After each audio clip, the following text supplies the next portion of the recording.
We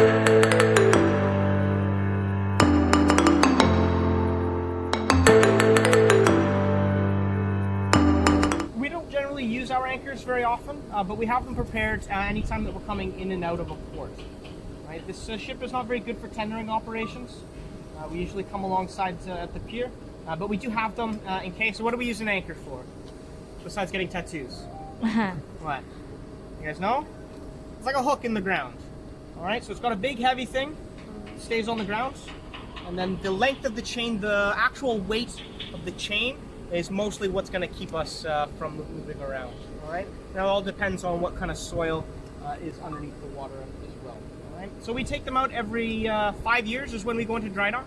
Okay, last one was 2015. We got to take the ship out of the water every 5 years. We take a look at the hull, we repaint it, to take a look at the machinery, do inspections, surveys, that sorts of things as well. Okay. Yeah, they're also going to repaint all of the anchor chains as well. Okay. So what we can see from here right now, the most prominent object is the bulbous bow here. It's for hydrodynamics. Okay, so it's going to create, it's going to break the wave up as we travel through the water. And create the right wavelength so it goes down the ship's side for fuel efficiency and all of that stuff as well. All right. Now we've got these holes that you can see. All right, they're covered with grills. Those are what? You guys know? Bow thruster. Good answer. All right, those are the things that shake the ship. You know, every single time we're leaving in and out of port, it shakes the whole ship, especially if you're in the mess. Right? It's a transverse tunnel that runs through the length of the ship.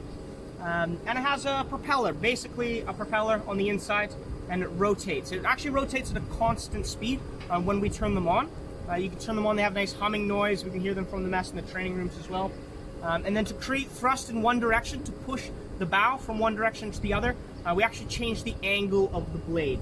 Right? And we'll go down and we'll take a look at those blades later on, okay? So it's variable pitch, it actually turns, and that's what creates the thrust, so we're able to move away from the ship as well, okay? All right, let's go downstairs. Sitting on right now, wooden blocks. The bottom part looks cement, and then the top is going to be wood. We give the dry dock our ship's, what would you call it? Our plans before, all right? How the ship is constructed, and they are going to place the wooden blocks in the position that's best where the frames meet, right? So like where the welding is going to meet is the strongest point, right? And that's where they're going to place these all like that. And then the ship drives into the dry dock, right? They close the gate in the back, which we'll go take a look. They empty the water, and then as the water empties, it slowly sits onto the bed wooden blocks, right? You guys were all there for that. It's kind of like a bed of nails. If you sit on one nail, it's going to hurt, right? But if you've got a whole couple hundred nails, you can lie down on them. So it's basically the same thing we've done. Okay? So let's go take a look at the stabilizer now. How thick is the steel underneath? How thick? Not thick? Not thick? It's thick? It's very thin, guys. Oh. It's very thin. Right? Underneath here, what deck is this? You guys know? No. No, there's another one. There's one that you guys don't get to go to. The tank top. Tank top, right? But what's below the tank top? The double bottoms. This is where we keep all of our fuel, all of our gray water, all of our fresh water, okay?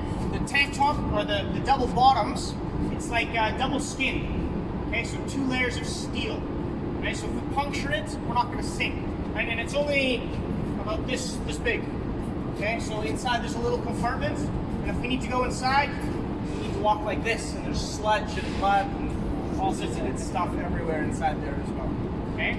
That's the double bottoms. Then we have our tank top. That's the bottom deck. Okay, this is where the bills, where we collect all the water. It's where the engines are. Okay, and some of the storerooms at the front as well. And then it goes between decks there. Okay. Say hi to me.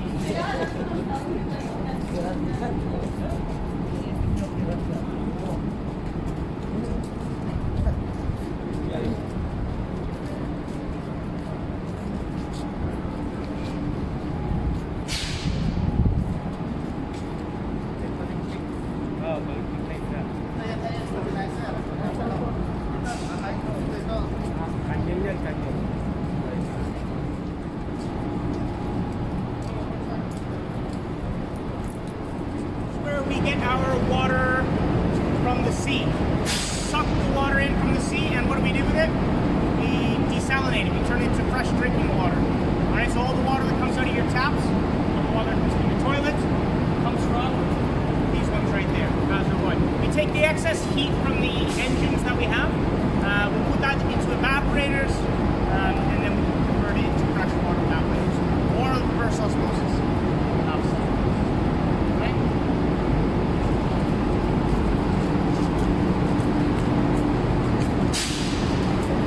Azipod.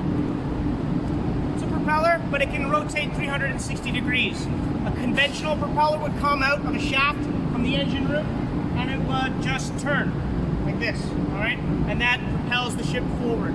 If you wanted to turn, you would use your propellers, but we don't have those. We have Azipods, which can rotate this whole thing, turns around and around and around in any direction that we want it to go.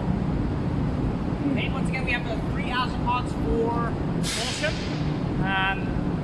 And this is the way that they face actually. Okay, so they're actually pulling instead of pushing. So it's pulling the ship through the water, as opposed to conventional ship, which would push. Right? About 4.5 meters in diameter, 17 feet approximately, and it's made out of, I guess it's a brass alloy. Right? Now we have our engines much further forward, and they're in the tank top. And that's what's going to create. We're going to burn the bunker fuel, the heavy fuel oil, the diesel, and that's going to create the electricity. Okay? Then we pass the electricity through some big wires, and then they come down inside here. There is an electric motor, which is going to turn the actual propeller. All right?